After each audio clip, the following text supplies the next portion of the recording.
Vietnam siap main kotor untuk balas dendam ke Indonesia. Pelatih siapkan strategi kontroversial yang bikin geger.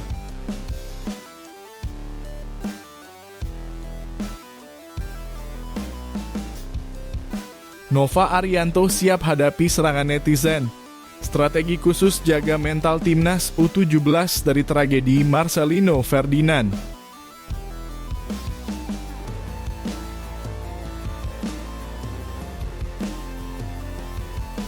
Debut gemilang Asnawi di Liga Thailand. Apakah keberuntungannya akan menular ke Ronaldo Quata?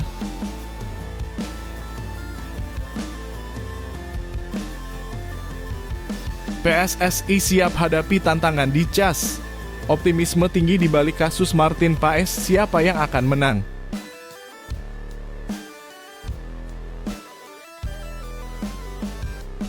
Mark Klok berharap dapat panggilan dari Shin Tae-yong lagi. Yakin bisa taklukan Arab Saudi dan Australia di kualifikasi Piala Dunia 2026.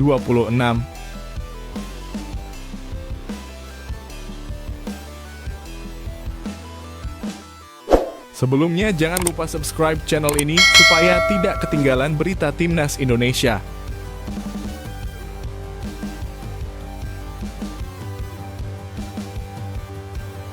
Vietnam siap main kotor untuk balas dendam ke Indonesia. Pelatih siapkan strategi kontroversial yang bikin geger. Vietnam tampaknya tak mau tinggal diam setelah rentetan kekalahan memalukan dari Timnas Indonesia. Pelatih tim nasional Vietnam Kim Sang-sik tengah berusaha keras untuk mengembalikan kejayaan sepak bola negaranya yang dalam beberapa tahun terakhir mengalami penurunan signifikan. Salah satu bukti nyata dari kemerosotan ini adalah kekalahan 3 kali berturut-turut yang dialami Vietnam dari Indonesia. Pertama, timnas Garuda berhasil menundukkan Vietnam dengan skor tipis 1-0 di Piala Asia 2024 pada awal tahun lalu. Tak hanya itu, di kualifikasi Piala Dunia 2026, Indonesia kembali menunjukkan superioritasnya dengan mengalahkan Vietnam 2 kali. Masing-masing dengan skor 1-0 di Stadion Utama Gelora Bung Karno dan kemenangan besar 3-0 di Stadion Mai Dinh. Kini Vietnam kembali dipertemukan dengan Indonesia dalam ajang ASEAN Cup 2024 yang akan digelar pada akhir tahun ini. Kedua tim masuk dalam grup B dan Vietnam sudah mulai melakukan persiapan matang untuk pertandingan penting tersebut. Menariknya, Kim Sang-sik tidak hanya fokus membangun kekuatan timnya dari segi teknik dan fisik, tetapi juga memilih pemain berdasarkan kriteria yang tak biasa. Asisten pelatih timnas Vietnam, Choi Won Kwon mengungkapkan bahwa Sang-sik memiliki 3 kriteria khusus dalam memilih pemain untuk menghadapi tantangan mendatang. Pertama, bek harus memiliki postur tinggi yang kokoh. Kedua, gelandang harus memiliki pemahaman teknis yang mendalam. Dan yang terakhir, striker harus memiliki sifat nakal atau licik yang siap melakukan apapun demi keuntungan tim. Kriteria terakhir inilah yang menjadi sorotan utama dan menuai kontroversi. Choi Won Kwon secara terbuka mengatakan bahwa kelicikan striker dapat menjadi senjata ampuh bagi Vietnam, namun di sisi lain juga bisa menjadi bumerang, terutama jika memancing kritik dari supporter lawan. Contoh nyata dari taktik licik ini pernah diperlihatkan oleh Van Toan, striker Vietnam yang membuat geger pada kualifikasi Piala Dunia 2022. Dalam pertandingan melawan Malaysia, Van Toan sengaja menjatuhkan diri di kotak penalti meski tanpa kontak fisik dari pemain lawan. Aksi ini berhasil mengelabui wasit yang akhirnya memberikan penalti kepada Vietnam, membantu mereka meraih kemenangan 2-1. Dengan adanya rencana penggunaan striker yang nakal, banyak pihak yang khawatir bahwa Vietnam akan kembali menggunakan taktik serupa untuk mengakali lawan, termasuk Indonesia. Namun di tengah segala kontroversi ini, pelatih timnas Indonesia, Shin Tae-yong, tampaknya tidak terlalu khawatir. Teknologi VAR yang kini digunakan dalam berbagai kompetisi sepak bola diyakini akan mampu memberikan keputusan yang lebih adil dan mengurangi peluang manipulasi di lapangan. Vietnam tampaknya siap mengorbankan reputasi demi ambisi besar mereka untuk bangkit kembali. Akankah strategi ini berhasil atau justru menjadi bumerang yang mengubur harapan mereka? Pertandingan antara Vietnam dan Indonesia di ASEAN Cup 2024 pasti akan menjadi salah satu laga paling dinanti dan penuh intrik.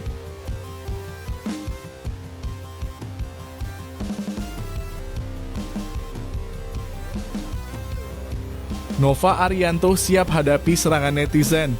Strategi khusus jaga mental timnas U17 dari tragedi Marcelino Ferdinand.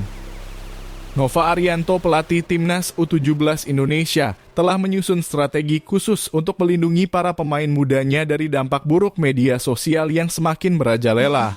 Di era digital ini, media sosial dan dunia sepak bola menjadi dua hal yang sulit dipisahkan, terutama bagi pemain yang sudah meraih label sebagai bagian dari timnas.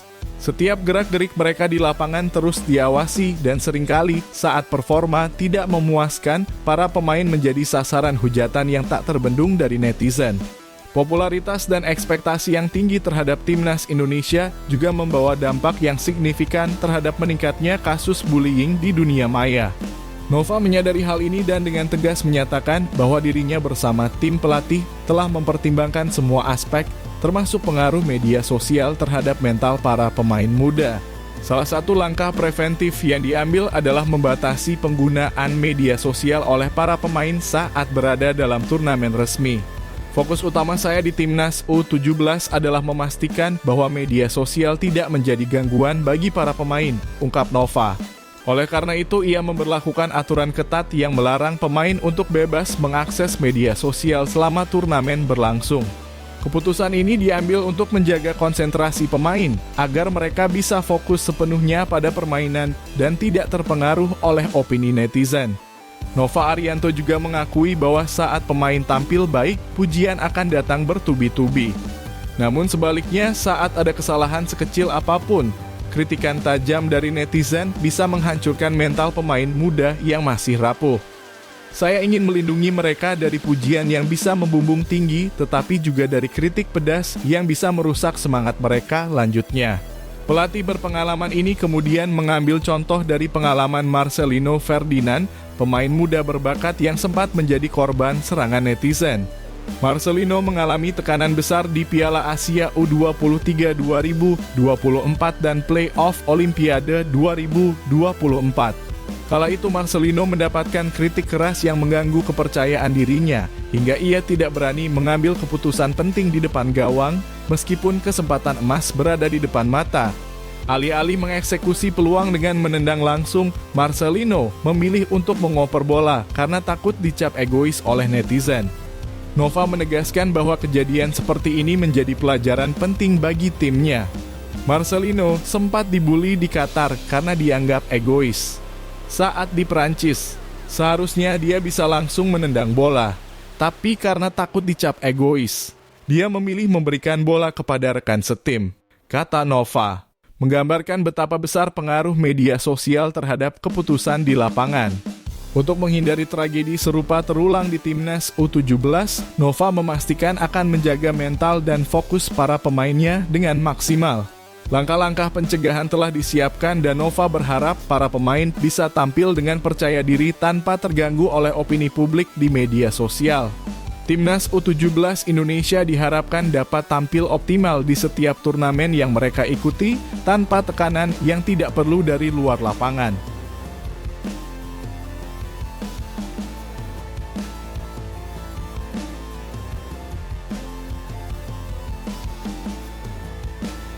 Debut gemilang Asnawi di Liga Thailand.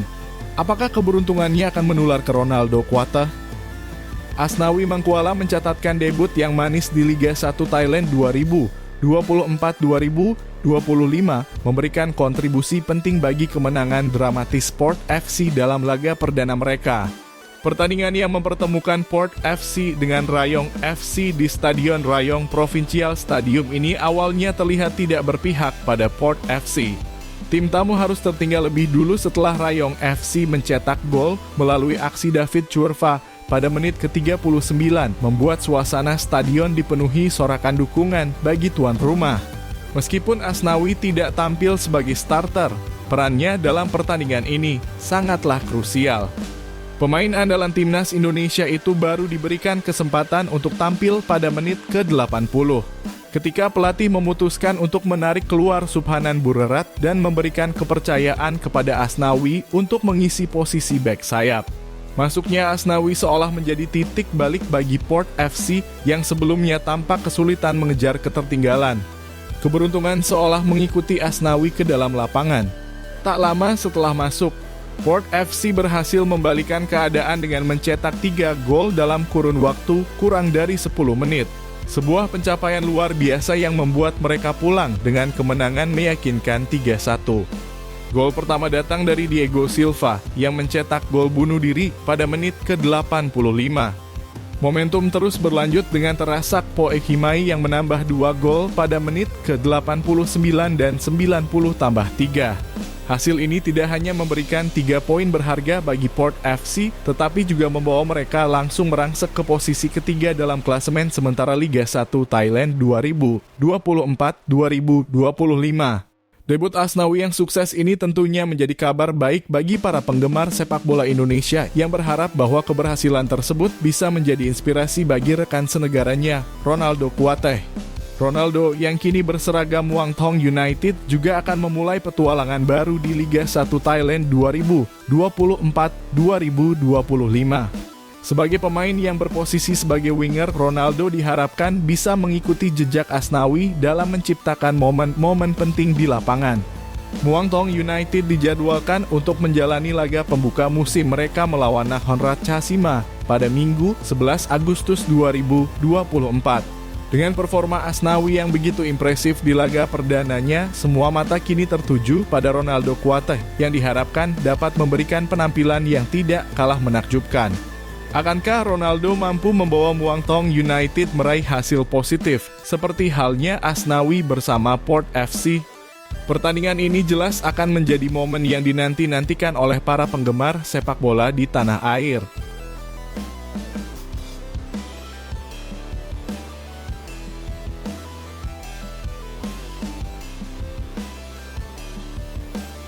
PSSI siap hadapi tantangan di CAS. Optimisme tinggi di balik kasus Martin Paes, siapa yang akan menang?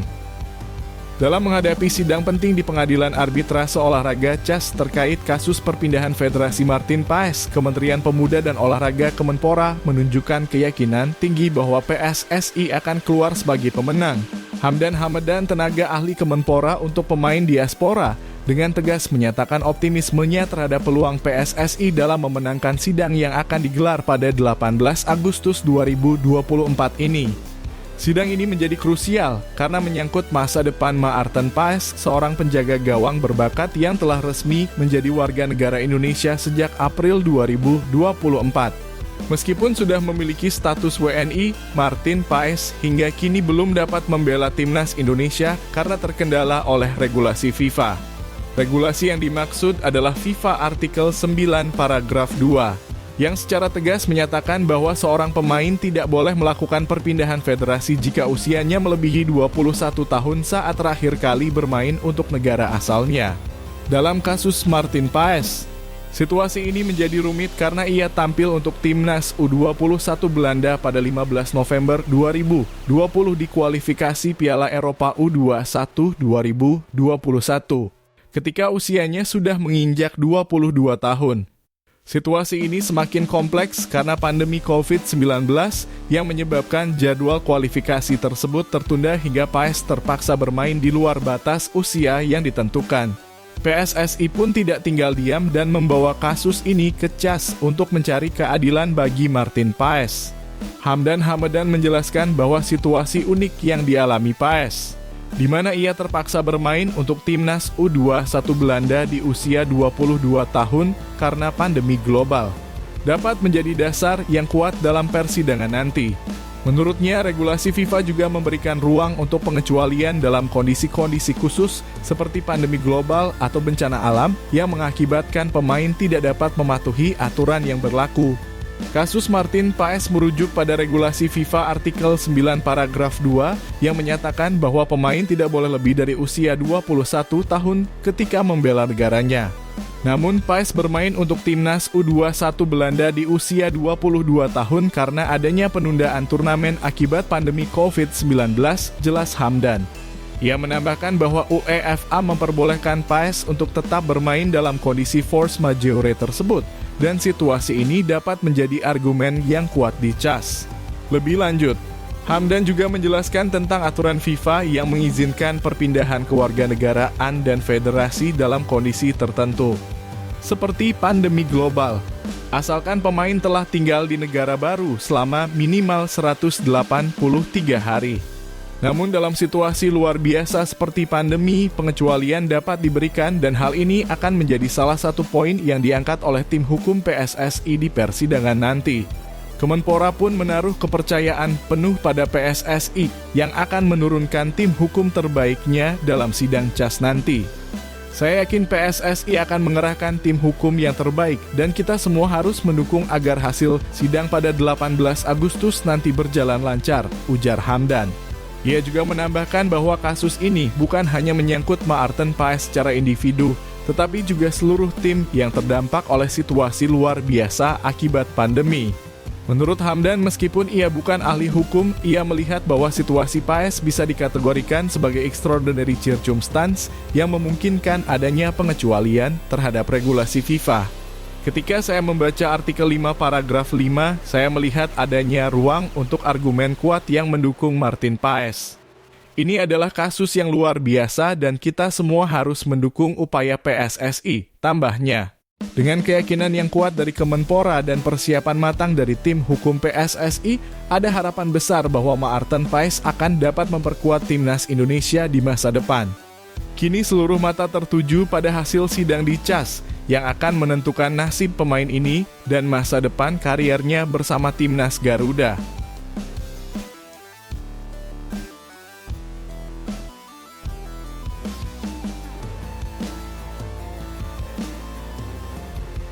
Mark Klok berharap dapat panggilan dari Shin Tae-yong lagi. Yakin bisa taklukan Arab Saudi dan Australia di kualifikasi Piala Dunia 2026. Mark Klok, gelandang andalan Persib Bandung, kembali mengungkapkan harapannya untuk bisa kembali mengenakan seragam timnas Indonesia di bawah asuhan pelatih Shin Tae-yong. Pemain yang memiliki darah Belanda ini, yang juga telah dinaturalisasi sebagai warga negara Indonesia, merasa optimis dan berharap besar bisa mendapat panggilan lagi dari pelatih Shin Tae-yong untuk memperkuat skuad Garuda di laga penting mendatang. Keinginan ini muncul setelah Mark Klok menunjukkan performa gemilang saat Persib Bandung sukses mengalahkan PSBS Biak dengan skor telak 4-1 dalam laga perdana Liga 1 musim 2024-2025 yang berlangsung di Stadion Sijalak Harupat, Soreang, Kabupaten Bandung, Jawa Barat. Pada pertandingan tersebut, Mark Klok tampil solid selama 80 menit di lini tengah Maung Bandung. Kemampuan teknis dan visi bermainnya menjadi salah satu kunci dominasi Persib di lapangan sebelum akhirnya ia digantikan oleh Adam Alis.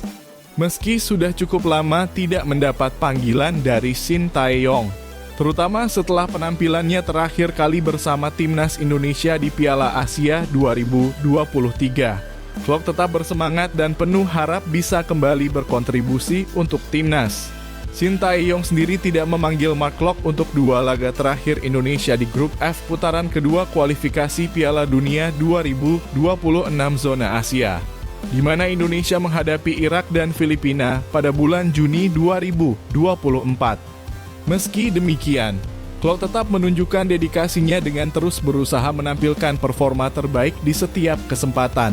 Berharap dapat kembali masuk ke dalam daftar pemain yang akan dipersiapkan untuk laga krusial di putaran ketiga kualifikasi Piala Dunia 2026. Timnas Indonesia akan menghadapi dua lawan tangguh di grup C putaran ketiga kualifikasi Piala Dunia 2026 zona Asia, yaitu Arab Saudi dan Australia. Pertandingan pertama akan digelar pada 5 September 2024 di Stadion Abdullah Sport City, Jeddah, di mana Indonesia akan berhadapan dengan Arab Saudi yang dikenal memiliki kekuatan dan sejarah panjang di sepak bola Asia. Setelah laga tandang ini, timnas Indonesia akan kembali ke tanah air untuk menjamu Australia pada 10 September 2024 di Stadion Utama Gelora Bung Karno, Jakarta Pusat. Mark Klok mengakui bahwa dua pertandingan ini tidak akan mudah. Kami akan menjalani laga sulit melawan Arab Saudi dan Australia. Meski sangat berat, kami ingin menang di sana, ujarnya dengan penuh keyakinan.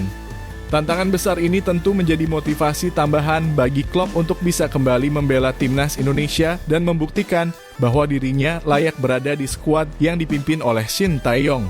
Shin Tae-yong sendiri dijadwalkan akan mulai mengumpulkan para pemain timnas Indonesia pada 29 Agustus 2024 untuk memulai sesi latihan intensif di Jakarta. Setelah beberapa hari berlatih di ibu kota, skuad Garuda akan segera bertolak ke Arab Saudi pada 1 September 2024 untuk mempersiapkan diri menghadapi laga pertama melawan tuan rumah. Klub pun berharap persiapan tim bisa berjalan lancar tanpa hambatan. "Semoga kami mempunyai persiapan yang baik," kata Klopp dengan penuh harap. Ia juga menyadari bahwa ada ketidakpastian terkait kehadiran pemain-pemain Indonesia yang berkarier di luar negeri, mengingat mereka mungkin memiliki jadwal yang padat dengan klub masing-masing. "Saya tidak tahu apakah pemain yang berkarier di luar negeri bisa datang atau tidak pada 29 Agustus 2024, tapi semoga saja semua berjalan lancar," tutup Klopp. Dengan segala persiapan yang sedang dilakukan dan harapan tinggi dari Mark Klok, seluruh penggemar sepak bola Indonesia tentunya berharap timnas Garuda bisa tampil maksimal dan meraih hasil terbaik dalam 2 laga penting ini.